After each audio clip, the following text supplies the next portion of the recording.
Sri Kapil Sibal. Thank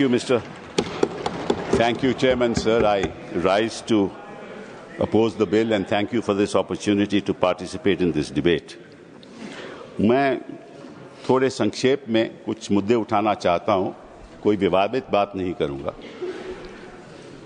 समझ लीजिए कि मेरे पास कुछ संपत्ति है, मेरी प्रॉपर्टी है। मैं हिंदू हूं या मुसलमान हूं या ईसाई हूं या सिख हूं, मैं उसको चैरिटी में देना चाहता हूं, तो कौन उसको रोक सकता है? कोई नहीं रोक सकता। और इतिहास में जो ये बात आपके सामने रखना चाहता हूं कि there was a right of non Muslims also to make a waqf, और 1954 में और 1995 में जो प्रावधान लाया गया उसमें यह लिखा गया कि केवल मुसलमानों को वक्फ बना सकते हैं, कोई और नहीं बना सकता, प्रॉपर्टी नहीं दे सकता। और 2013 में जो संशोधन लाया गया, ये जो रोक थी वह खत्म हो गई। अब ये जो 2024 का अभी कानून बना है, उसमें वापस ये कहा गया कि केवल मुसलमान ही वक्फ दे सकते हैं। वो तो अलग बात है, मैं केवल छोटी सी बात रखना चाहता हूं। मैं as far as the 17th century, and I'll give you a judgment of the Madras High Court, which observed that it is common for the Hindu zamindars to have Muslims in their territories to make Muslim endowments. Similarly, in Arur Singh versus Badr Deen, Lahore High Court upheld the right of a Hindu to make waqf of his property for a Muslim graveyard. After independence, Nagpur High Court upheld the right of a non-Muslim to create waqf. और हमारे प्रधानमंत्री जी, इनकी मैं बड़ी इज्जत करता हूं, हमेशा कहते हैं वन नेशन वन लॉ। तो अगर वन नेशन वन लॉ होना है तो बताइए भाई साहब कि ये केवल कहना कि मुसलमान ही वक्फ दे सकते हैं, ये किस किस्म का लॉ है? ये किस किस्म का लॉ है? और ये भी कहना कि मुसलमान को पहले 5 साल मुसलमान बने फिर तय करना होगा कि तुम वक्फ दे सकते हो कि नहीं। अरे भाई, प्रॉपर्टी मेरी, मालकियत मेरी, चैरिटी में मैं देना चाहता हूं, आप कौन होते हो कहने को नहीं दे सकते? ये कौन सा कानून है? ये छोटी सी बात है, ये कौन सा कानून है? मैं हिंदू हूं, हिंदू होकर भी मैं दे सकता हूं। ये तो मेरी मर्जी है ना, प्रॉपर्टी तो मेरी है, आपका तो कोई हक नहीं। तो पहली बात तो ये कि ये आपने प्रावधान रखा क्यों? अगर आप वन नेशन वन लॉ की बात करते हो कि सारे धर्मों पे लागू करो, कोई भी दे सकता है। पहली बात ये। दूसरी बात, एक नड्डा साहब ने बड़ी अच्छी कही कि देखिए ये कितनी एकर्स प्रॉपर्टी औकाफ की है, वक्फ की है। मैं उनको बताना चाहता हूं कि देयर आर 32 वक्फ बोर्ड्स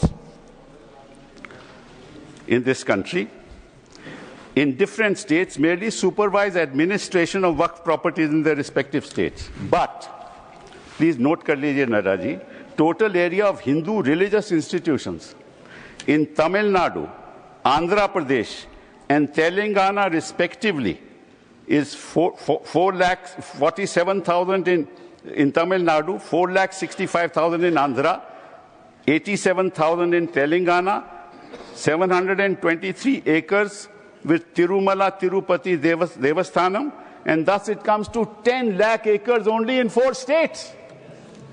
And आप कहते हैं कि देखिए औकाफ में 8 लाख एकड़ है। अरे भैया, आपके हिंदू टेम्पल्स में भी इतनी संपत्ति है, वहां आप क्या कर रहे हो? बाकी स्टेट्स में देखो ना। अच्छा, और ये नहीं कि हर धर्म में सुधार नहीं होना चाहिए, उतार होना चाहिए, मैं आपके साथ सहमत हूं। हिंदू धर्म में भी सुधार लाना चाहिए, लाना चाहिए ना, हिंदू धर्म भी सुधार लाना चाहिए। अंडर हिंदू धर्म, एक मिनट, हिंदू धर्म, मैंने आज तक किसी को टोका नहीं, मैं केवल छोटी सी बात रख रहा हूं आपके सामने। हिंदू धर्म में भी सुधार होना चाहिए। अब हिंदू धर्म के अंतर्गत अगर कोई सेल्फ एक्वायर्ड प्रॉपर्टी हो तो वह अपने बेटों को दे सकता है, बेटी को नहीं दे सकता। कहता है मैं नहीं दूंगा अपनी बेटी को। इस्लाम में भी है कि भाई को ज्यादा मिलेगा और बेटी को कम मिलेगा, इस्लाम में भी ये है। वहां वक्त से द्वारा सुधार हो सकता है, यहां कोई सुधार नहीं हो सकता। तो आप अगर महिलाओं की बात करते हो तो एक कानून लाओ कि हिंदू लॉ में कोई अपनी सेल्फ एक्वायर्ड प्रॉपर्टी केवल बेटों को नहीं दे सकता, वहां महिलाओं का हक होना चाहिए।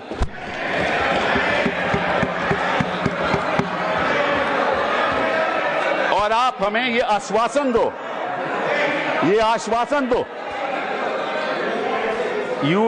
you make a commitment in this house that you will bring a law which will protect the right of daughters when they want to give away their self-acquired property. दूसरी बात ये मैं आपके सामने रखना चाहता था। तीसरी बात मैं आपने सामने रखना चाहता हूं। आपने कहा, और ये बात आपको वैसे जाननी चाहिए, शायद मालूम नहीं आपको बताया या नहीं, लेकिन ये जो बोर्ड है ये स्टैट्यूटरी बोर्ड है, पहले भी था, इसमें कोई नॉमिनेट नहीं होता था। मैं आपको बताता हूं क्या वो स्टैट्यूटरी बोर्ड था। Most nominees were of the government, पहले भी। MPs are there, judges of Supreme Court, High Court, civil servants were there, and the chief executive officer of the board is a civil servant. Government can give directives to the board and even supersede it. Tribunal members are nominated by the government. ये तो पहले स्थिति थी। तो अगर सरकारी यहां नियुक्ति थी तो गलत कौन काम कर रहा था? आपने उसको क्यों सुपरसीड किया? सब नॉमिनी क्यों आपने रखवा लिए? अरे भैया पहले भी तो स्टैट्यूटरी बोर्ड था, तो आपने प्रावधान क्यों लाया? ये अगर कोई गलती हो रही थी तो मुतवल्ली से हो रही थी। होता क्या था कि मुतवल्ली इसी वक्फ में अब डील कर लेता था और उसकी वजह से ये मिसमैनेजमेंट होती थी। आपको उसको ठीक करना चाहिए था। हम भी आपके साथ हैं।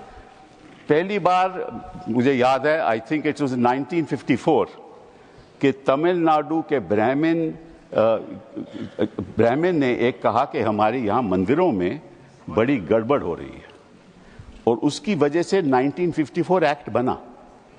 तो गड़बड़ तो सब जगह होगी, आपकी सरकार में भी बड़ी गड़बड़ हो रही है, वो भी हो रही है, वो ठीक है, वो तो गड़बड़ तो होती है, गड़बड़ तो होती है। तो अब आपने क्या किया? अब बड़ी इंटरेस्टिंग बात है, आपने क्या किया? आपने कहा कि भैया अगर कोई, सर देखिए आपने सबको 15-15, 20-20 मिनट दिए, मुझे 10 मिनट दे दीजिए, ज्यादा नहीं मांगता मैं, थोड़ा सा। सर कपिल जी, हम मुद्दे की बात कर रहे हैं, हम कोई पॉलिटिक्स की बात नहीं कर रहे। नड्डा जी ने कहा कि यहाँ कोई पॉलिटिक्स की बात नहीं हो रही, क्योंकि देश के भविष्य का सवाल है। Sir therefore the other thing I want to say is कि पहले क्या होता था कि ये जो वक्फ प्रॉपर्टी पे इंक्रोचमेंट होती थी, अनऑथराइज्ड इंक्रोचमेंट होती थी, लोगों की अनऑथराइज्ड इंक्रोचमेंट, और सरकार भी इस पे कब्जा कर लेती थी। इसलिए जो लिमिटेशन प्रोविजन लाया गया उसमें यह रखा गया कि जो 12 साल का लिमिटेशन ऑर्डिनरी लॉ में है वो नहीं है। किसी ने गलत तरीके से वक्फ प्रॉपर्टी का कब्जा कर लिया तो अगर लिमिटेशन की बात आएगी तो 12 साल के बाद वो उसको चैलेंज नहीं कर सकता। आपने वो वापस लिमिटेशन ले आए, मतलब कि उनका अनऑथराइज्ड कब्जा कायम रहेगा। तो ये तो आप इंक्रोचमेंट्स का साथ दे रहे हो, इंक्रोचर्स का साथ दे रहे हो। मतलब कि जो वक्फ प्रॉपर्टी में गलत कब्जा हुआ है वो कब्जा वैसे ही रहेगा, क्योंकि 12 साल बीत जाएंगे। ये किस किस्म का प्रावधान आप लाए हो? आप प्रोटेक्ट कर रहे हो वक्फ प्रॉपर्टी को कि इंक्रोचमेंट्स को प्रोटेक्ट कर रहे हो? फिर साथ साथ में आपने ये कह दिया कि district magistrate has the full power to decide as to whether it is waqf property और not. This is what you have said.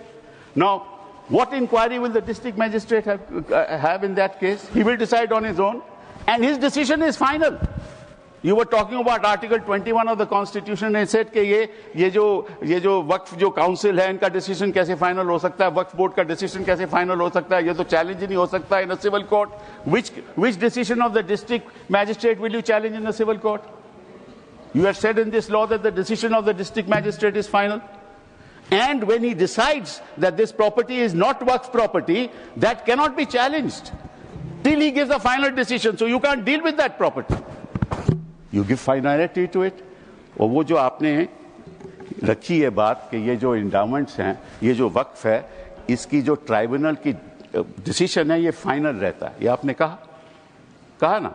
No, अगर वो वक्फ ट्राइब्यूनल का डिसीजन फाइनल रहता है तो सिविल कोर्ट को तो कोई हक नहीं उसको चैलेंज करने के लिए। यही बात हिंदू एंडाउमेंट्स एक्ट में है। हिंदू एंडाउमेंट्स एक्ट में जो उनका मैनेजमेंट है उसका डिसीजन फाइनल है। Thank you Kapil. तो अगर हिंदू एंडाउमेंट्स का डिसीजन फाइनल है वो तो आपको कोई आपत्ति नहीं, यहां ट्राइब्यूनल का डिसीजन फाइनल है तो आपको आपत्ति है। Thank you Kapil ji. ये है सर। Thank you sir.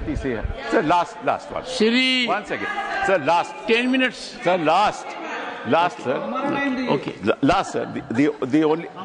देखिए ऐसा है, 2014 के बाद आपके पास टाइम बचा ही नहीं है Sanjay ji.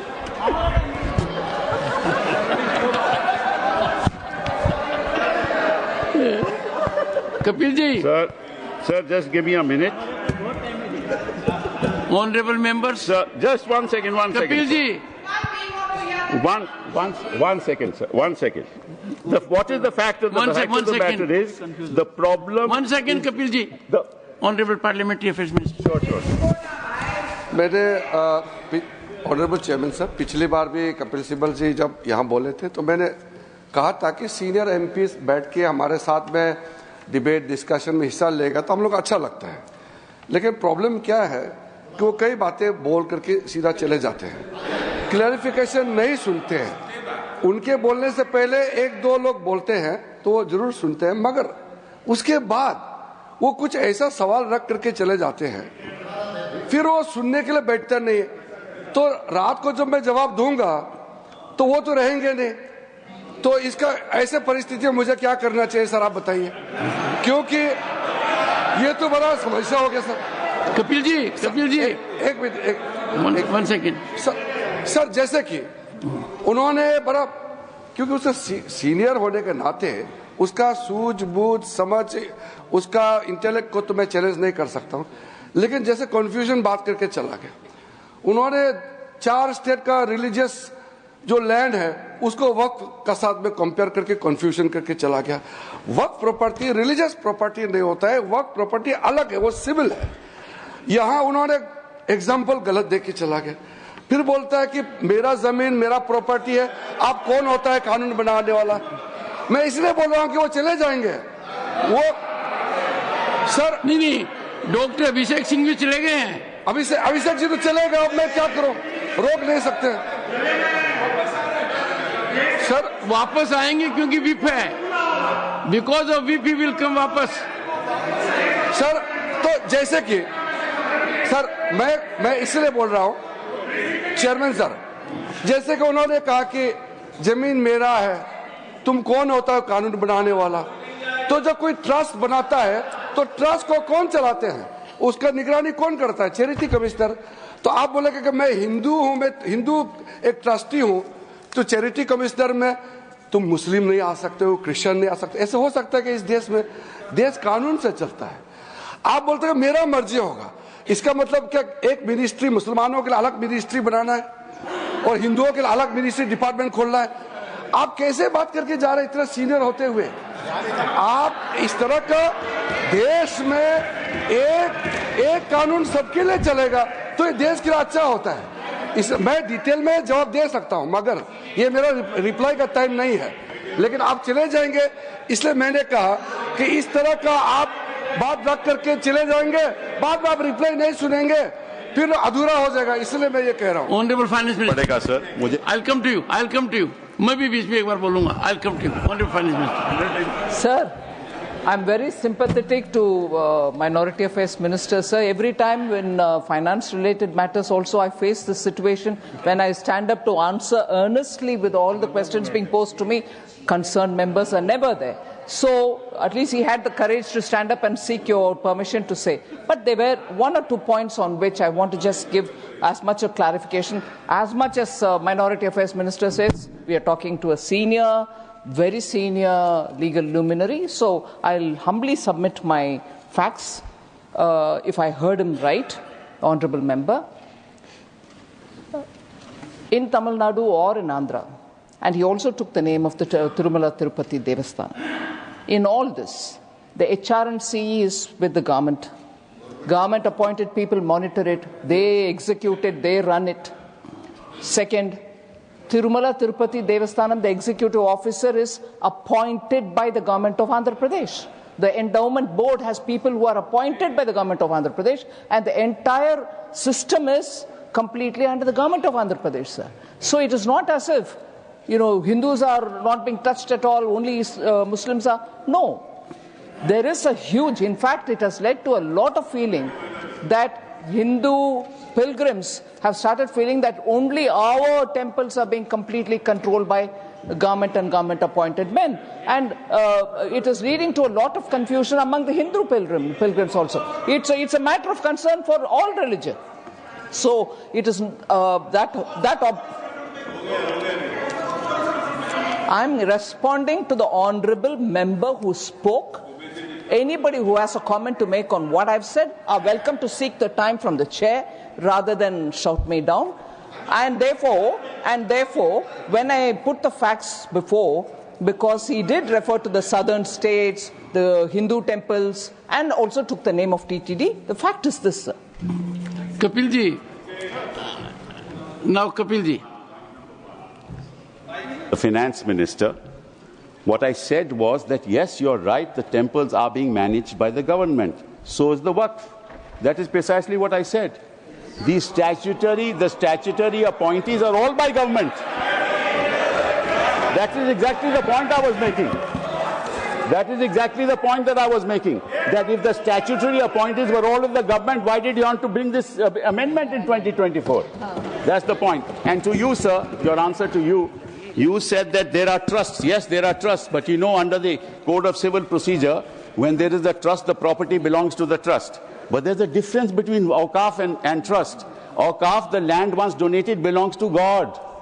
Please round up. It doesn't belong to the trust. Kapilji, round up now. Sir, it belongs to God. You cannot sell it ever. A trust can sell property. Waqf property cannot be sold. And Waqf property can be donated for religious purposes. It can be donated for shelter homes. It can be donated. Allow me. Don't interrupt now. It can be given for schools. It can be given for schools. It can be given for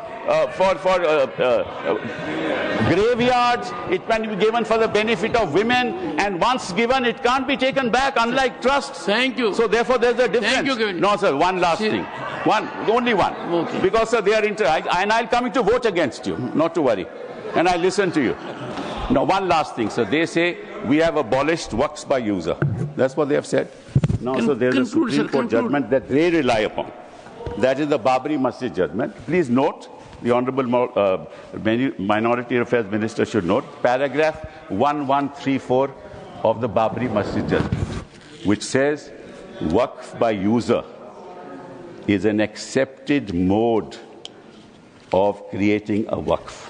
Thank you, sir. Thank you. Please honour the judgment that you extol the virtues of to the rest of the country. Honour that judgment. And it says Waqf by user is a matter of evidence.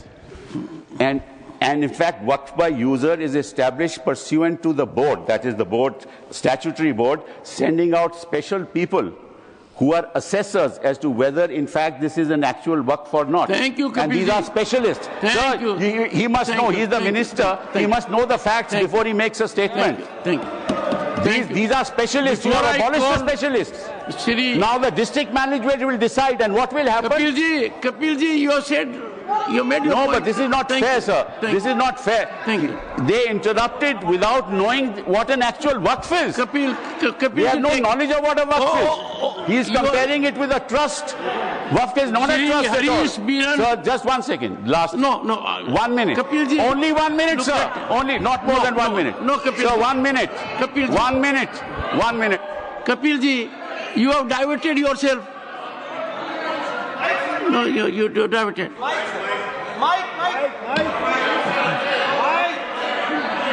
No, Kapilji, it can't. No, your time. 1 minute, sir. 3 minutes. Sir, you have given extended to 10 minutes. You have given half an hour to other people when you were to give 10 minutes. Give me one. 3 minutes, sir. Problem. Shri Harish Bilan.